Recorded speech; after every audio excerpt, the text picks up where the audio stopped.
Assalamualaikum warahmatullahi wabarakatuh. Selamat siang. Kami dari kelompok 2 akan menyampaikan materi tentang plane change.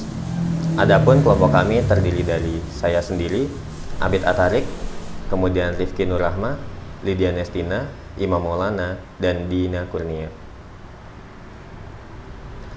Plane change atau perubahan terencana.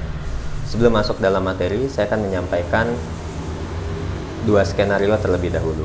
Skenario pertama yaitu terdapat sekelompok karyawan yang bekerja dalam sebuah hotel sedang berdebat dengan pimpinan mereka dikarenakan jam kerja yang begitu ketat.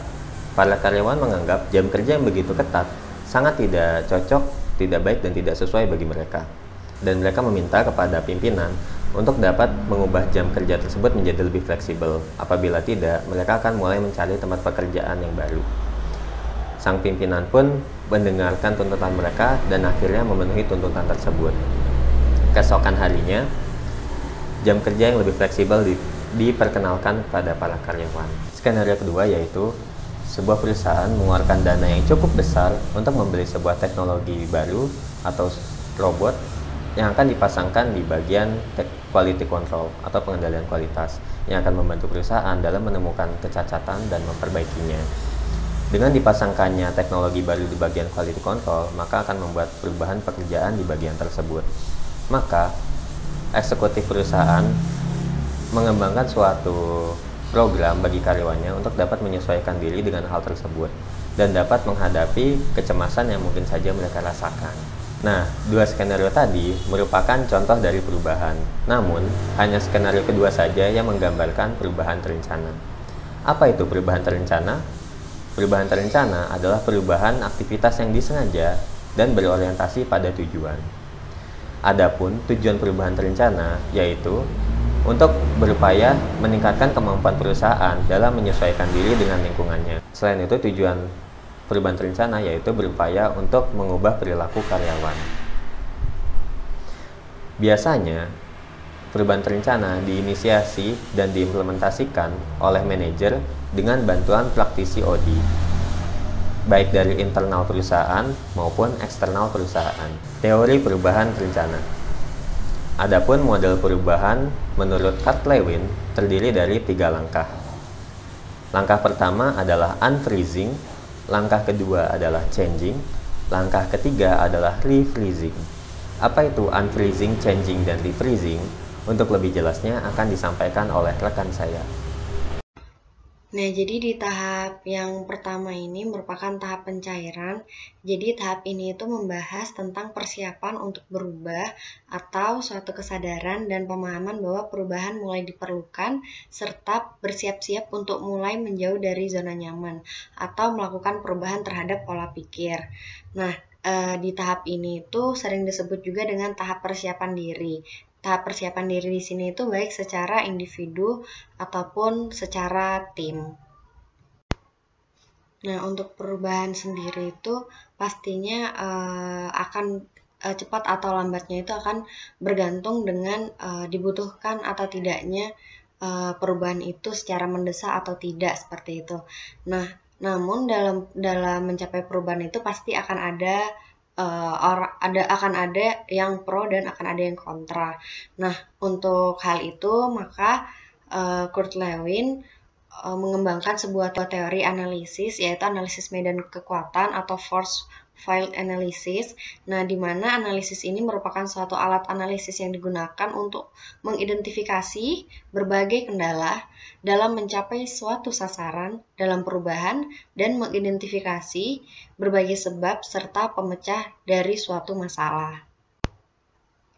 Nah, dengan demikian, analisis ini tentunya sangat penting untuk digunakan dalam memahami dinamika perilaku yang ada dalam proses perubahan dengan feedback berupa saran agar perubahan dapat dilakukan dengan baik. Jadi dengan adanya analisis ini kita itu dapat mengetahui bagaimana caranya, seperti apa penyebab-penyebabnya, dan faktor-faktor untuk mendukung terjadinya suatu perubahan di dalam suatu lingkungan kerja. Seperti itu. Kemudian kita masuk ke tahap 2 yaitu change, di mana setiap orang dilibatkan untuk mencari cara-cara baru untuk melakukan pekerjaan dengan lebih efektif dan efisien.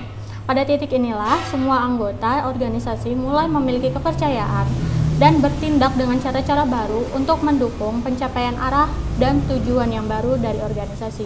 Namun, perubahan dari tahap pertama ke tahap kedua memerlukan waktu yang panjang karena berbagai penyesuaian sering memerlukan detail yang tidak sedikit dan usaha untuk menerjemahkan bahwa perubahan memberikan manfaat kepada individu-individu organisasi secara kolektif dan bukan semata-mata hanya untuk kepentingan organisasi. Kurt Lewin menyadari bahwa perubahan bukanlah suatu sensasi spektakuler sesaat, melainkan sebuah proses yang ia sebut sebagai proses transisional. Banyak orang yang mengatakan bahwa fase ini merupakan tahap yang paling sulit karena seringkali orang tidak yakin atau bahkan takut dengan ketidakpastian dari arah perubahan. Dalam tahap change ini, semua elemen organisasi harus diberdayakan agar proses perubahan dapat berjalan dengan optimal. Ketersediaan waktu dan jalur komunikasi dua arah adalah dua kunci utama agar perubahan dapat berlangsung dengan sukses. Semua orang harus memiliki keterkaitan dan keterlibatan yang kuat seiring dengan berjalannya proses perubahan. Dalam hal ini, keterlibatan manajemen puncak secara langsung dalam setiap gerak perubahan merupakan pendekatan yang terbaik. Selain itu, para pemimpin senior harus mengelola berbagai isu mengenai keraguan dan kesulitan yang dialami oleh berbagai pihak. Karena itu, dalam situasi dan proses perubahan, para pemimpin harus membuka jalur komunikasi yang baik untuk menampung sekaligus menyelesaikan berbagai keluhan yang muncul terkait dengan proses perubahan yang sedang berlangsung. Pada tahap ini, sangat direkomendasikan untuk tidak membuka peluang terjadinya keraguan-keraguan di kalangan pegawai terhadap kelangsungan proses perubahan. Tahap ketiga dari plan change adalah pembekuan kembali atau refresh. Tahap refresh merupakan tahap stabilisasi perubahan dengan membantu orang-orang yang terdampak. Caranya adalah dengan mengintegrasikan perilaku dan sikap dari orang-orang tersebut sesuai dengan perubahan yang ingin dilakukan. Nah, proses integrasi tersebut merupakan upaya untuk mempermanenkan dan memperkuat perubahan yang telah dilakukan. Nah, refreshing sendiri memiliki 3 cara. Yang pertama, menetapkan aturan dan perubahan baru sesuai dengan perubahan yang ingin dilakukan. Nah, yang selanjutnya adalah menciptakan budaya-budaya baru. Di sini tujuan dari plan change tentu saja menciptakan kondisi yang baru menuju perubahan. Oleh karenanya, bisa menciptakan budaya-budaya baru untuk dapat merefresh perubahan yang telah dilakukan. Yang selanjutnya, adanya sistem penghargaan terhadap perubahan. Sistem penghargaan ini diberikan kepada mereka yang bisa melakukan adaptasi secara cepat terhadap perubahan, sehingga penghargaan tersebut diharapkan mampu untuk mendorong individu-individu lainnya agar dapat segera menyesuaikan diri dengan perubahan. Nah, contoh dinamika dari penerapan plan change. Setting ini menjadi area profesi praktisi Organizational Development di corporate. Kasus terkait dengan standar operasional prosedur atau SOP di perusahaan distributor alat berat. Top manajemen mengeluhkan angka penjualan yang tidak ada peningkatan yang signifikan dan customer sering mengeluhkan pelayanan purna jual atau after service alat berat yang mereka sewa maupun beli. Perusahaan meminta bantuan dari praktisi OD eksternal untuk menelusuri penyebabnya. Praktisi OD melakukan proses pengumpulan data dan menemukan bahwa inti masalahnya ada pada tidak adanya SOP di Departemen Pelatihan. Nah, ketika ada karyawan baru di posisi bisnis konsultan atau marketing perusahaan, mereka tidak dilatih dengan optimal oleh Departemen Pelatihan atau Training, sehingga bekal kompetensi yang dimiliki dalam proses marketing tidak optimal. Lalu, praktisi OD memberikan pemahaman kepada staf Departemen Pelatihan atau Training tentang pentingnya SOP bagi efektivitas kinerja yang mempengaruhi produktivitas perusahaan. Nah, di sini ada tahap unfreeze dari contoh tersebut. Tahap unfreeze di sini dilakukan dengan memberikan pemahaman kepada staf Departemen Training terkait dengan pentingnya SOP bagi efektivitas kinerja yang mempengaruhi produktivitas perusahaan.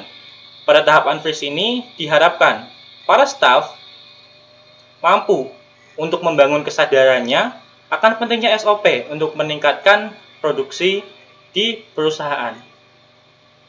Nah, setelah adanya pemberian pemahaman melalui pemberian informasi yang komprehensif, maka langkah selanjutnya adalah change. Change atau move. Di sini adalah cara-cara yang diimplementasikan untuk menghasilkan perubahan. Cara-cara ini meliputi sosialisasi, implementasi, monitoring, dan evaluasi dari SOP untuk meningkatkan kinerja. Jadi di sini ada proses pembentukan budaya baru dengan adanya kebijakan-kebijakan baru untuk menuju perubahan yang lebih baik. Nah, yang selanjutnya adalah refresh. Refresh ini adalah upaya untuk memperkuat apa yang sudah dipelajari di change. Sehingga apa yang sudah didapatkan oleh staf pada tahap change dapat dikuatkan dengan adanya pemberian hukuman dan pelanggaran dan reward untuk karyawan yang selalu patuh sesuai dengan SOP. Karena pada tahap refresh ini, yang pertama ada peraturan yang dibuat atau kebijakan baru yang dibuat, yaitu SOP untuk para staf Departemen Training. Kemudian ada budaya baru yang dibentuk, di mana kepatuhan terhadap SOP tersebut harus dilakukan secara mutlak, sehingga setiap pelaksanaan kegiatan di Departemen Training itu dilakukan sesuai SOP. Itu adalah upaya untuk pembentukan budaya-budaya baru dalam perusahaan. Yang selanjutnya adalah adanya sistem pemberian penghargaan dan hukuman bagi karyawan yang patuh dan tidak patuh terhadap SOP. Jadi karyawan yang patuh itu bisa dimonitoring untuk bisa mendapatkan reward. Sedangkan karyawan yang belum bisa patuh bisa diberikan teguran dan hukuman karena mereka sering melanggar SOP tersebut. Oleh karenanya, budaya ini dapat terrefresh atau dapat dipermanenkan di perusahaan tersebut. Yang khususnya di sini adalah staf Departemen Training. Selanjutnya, kita akan membahas tentang General Model of Plan Change. Untuk memproses suatu perubahan dalam organisasi perlu adanya rencana. Model umum untuk memulai rencana tersebut itu ada 4 teman-teman. Yang pertama adalah entering and contracting, melakukan pengumpulan data untuk mengetahui permasalahan yang sedang dihadapi oleh organisasi. Setelah informasi dikumpulkan, masalah didiskusikan dengan manajer dan anggota organisasi lainnya untuk mengembangkan kesepakatan dalam perubahan yang direncanakan. Yang kedua adalah mendiagnosis data yang diperoleh untuk menemukan masalah atau penyebab inti dari permasalahan. Diagnosis dapat berfokus pada pemahaman masalah organisasi termasuk penyebab dan konsekuensinya. Yang ketiga adalah planning and implementing change, merencanakan strategi yang tepat dan apabila telah ditetapkan maka perubahan pun mulai diterapkan. Anggota dan praktisi organisasi merancang intervensi untuk mencapai visi dan tujuan organisasi dan membuat rencana tindakan untuk mengimplementasikannya. Yang keempat adalah evaluasi dan institutionalizing change. Selama proses penerapannya selalu dievaluasi. Jika sudah sesuai harapan, maka perilaku yang baru tersebut mulai dikembangkan. Untuk evaluasi dan institutionalizing change, kita dapat memberikan umpan balik kepada organisasi tentang keberhasilan mereka dengan intervensi, mencak langkah-langkah selanjutnya untuk membuat perubahan permanen, atau tekad untuk memulai proses pengembangan organisasi lagi. Contoh realnya nih teman-teman, dapat kita temukan dalam kegiatan upgrading organisasi. Sekian pembahasan yang bisa saya sampaikan.